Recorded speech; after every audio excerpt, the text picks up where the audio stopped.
afternoon, everyone. I am Samantha Mowat. I'm a clairvoyant psychic and a contactee, and welcome to the beautiful Valley of Fire in Nevada. Oh my goodness, it is so gorgeous here. The sun's just come out, so I'm probably looking like a pale, washed out ghost, but it's actually really interesting to get to see the energy in a place like this because it's so very different from that of Canada, in particular British Columbia, so I'm very fascinated to get to explore the new energies and the new location. It's absolutely amazing. So, what's the encounter for today? Well, in January of 2014, I had a very interesting being come to see me. I had a being that was comprised of light and energy come into my bedroom one night.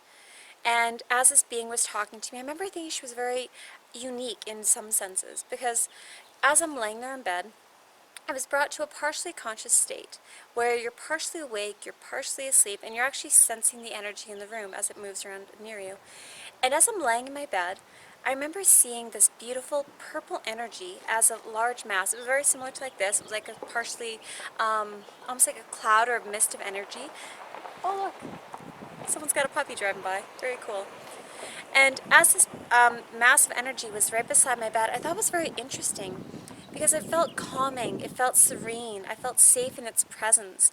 And this energy was so very different in a lot of ways because rather than appearing as a bipedal form or having a very distinct and clear extraterrestrial or multidimensional energy to it, it was coming at me from the vibration of just pure energy and light. And this being was talking to me. It was giving me information about a friend of mine, explaining how this woman that I was friends with was going to be having a very tough year this year, how everything would be working out for my husband and I, that I didn't need to be concerned about things. And as she was speaking to me, I thought it was a little bit different in the sense that it wasn't a direct telepathic link as I had with many of the extraterrestrials and multidimensionals that I've been encountered with. Rather, it was more of I could actually hear her with my ears, so like, hence the ear hand movement. And she kept switching between either a very ancient or an alien dialect.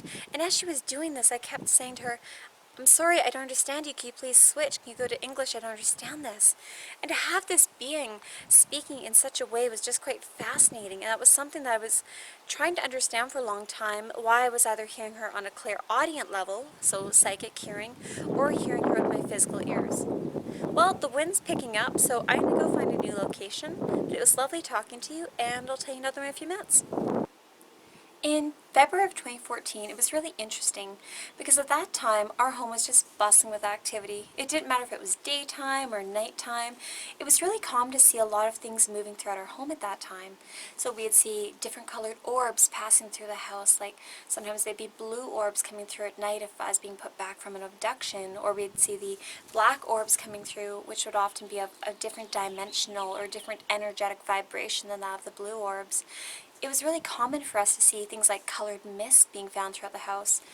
It's interesting, this one time my husband and I were sitting on these couches and he was on the love seat and I was on the couch sitting across the living room from him, and I saw this massive energy appear beside him. And I'm like, "Oh, there's someone sitting beside you." And he's like, "Oh, do you want to take a picture?" So I did take a picture. And when I took this picture, it was interesting because within this, he was kind of funny. He went like this and he put his arm around the mist because I told him it was off to the side of him. And when I took the picture, pardon me, we looked at it a while later and it almost had like this outline of a woman there. It was really interesting to see some of the facial features and some of the outline of a bipedal being that is appearing as this energetic mist. And so for us, it's really interesting when you start to have these things happening, not only to take pictures of them if you can manage to get it, but also to try to feel the vibrational resonance coming out of these mists and these energies. You'll have to excuse someone driving by in their car. They're just enjoying the beautiful view around here. Anyway, it was interesting in February because we were having things that were a little more uncommon for us at before that time.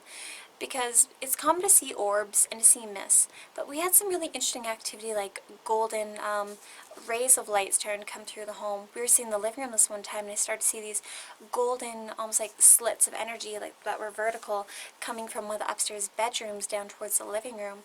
It was just quite fascinating to see the diversity of energy coming through our home at a period of time where we were having a lot of contact in particular. Just seeing not only the clairvoyant aspect of the increased psychic abilities being post-abduction and not only the psychic aspect, but having other people noticing the energies moving around as well. I am just so excited to be here right now. Look at how amazing this cave is behind me. It is just so pretty.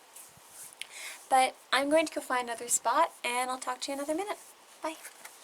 So in March of 2014, I was having a lot of contact that year, and it was making it a little bit overwhelming for me because I would be busy with kids during the day, trying to work, trying to really focus on having a bit of a normal life.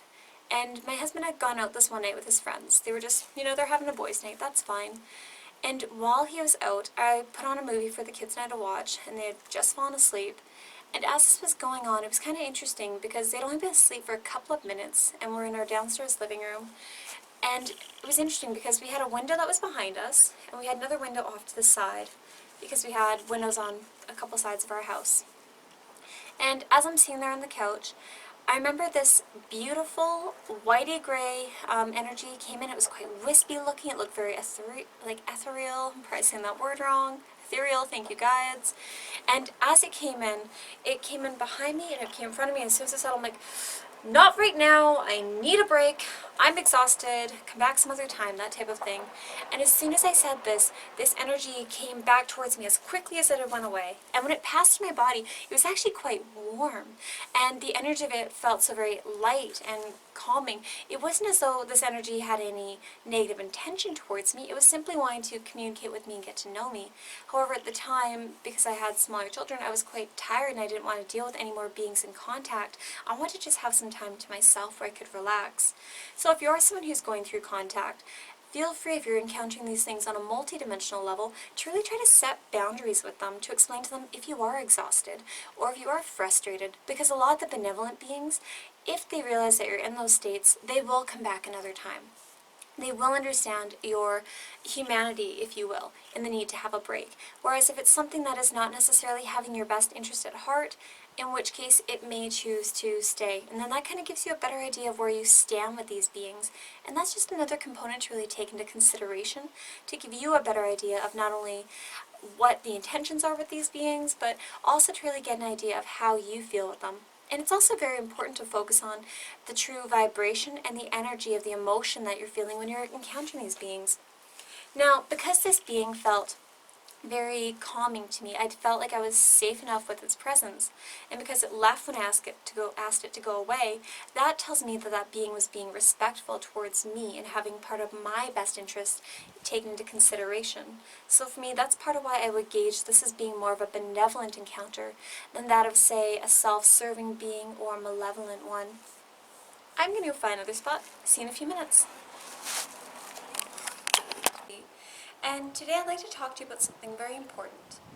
If you're going to be going to any spaces in nature that you're not familiar with, especially if it's when you're traveling or when you're exploring the woods or really getting to know somewhere completely out of the ordinary for you, it's very important that you connect in with the elemental beings and the beings that reside in that area. And the reason you want to do this is when you're out in nature, you actually are going into the territory of different dimensional beings. You may not be seeing all the dimensions that are around you, and so it is important to tell the beings, if you're coming with peaceful intentions, to ask for permission to be there, and to remind them that you will be respectful while you're within their space. I do apologize for the wind. It wasn't windy a minute ago. Now, the reason why you really want to do that is when you're really going to a new space, especially when you're somewhere like where I'm right now. I'm in Nevada, and there are a lot of rattlesnakes in this area. And because there are rattlesnakes in this area, I asked all of the elemental beings to please help to keep all of the animals that I could be a danger to, or who could be a danger to me, away from me, because it is not my intention to scare the animals, nor to put them in danger, and I don't enjoy being startled. So it makes sense to incorporate the use of these different vibrational entities to assist us as we're going through our day-to-day life. Part of the reason why we chose to come out to the Valley of Fire is because I really want to get some grounding done. I had spent the last 10 days in Laughlin, Nevada, pardon me, not 10 days, 8 days in Laughlin, Nevada, and during that time I became ungrounded just being in a hotel and not being exposed to nature for a long period of time. And so what I decided to do was to find somewhere very grounding, and it doesn't get much more grounding than being surrounded by these amazing, beautiful rocks, such as is the case right now, where I'm in the Seven Sisters formation in this park, which I highly recommend checking out, by the way. So grounding is a very simple process. For me, I decided I was going to take off my shoes and keep my feet on the ground. And the reason you want to have your feet actually touching the ground is you're allowing for the natural earth rhythm to come up, her vibratory cycle to go in through your feet, up your legs, into your torso, circulate throughout your energetic system, and return back into the earth. And this helps you in a number of ways. Grounding has been proven to not only recharge the body, but to help heal the ailments that are going on, to rebalance the auric system and return the energetic flow to being in harmony once more. Part of the problem that many of us have in our modern lives is we actually spend the majority of our time inside. And when we spend so much time inside, it actually makes it very difficult for our energetic body to maintain being in a state of harmony. We have external influences such as smart meters, cell phones, artificial energy just being all around us, which actually creates discord in the auric field, leading to illness and, if we're not careful, eventually things such as disease.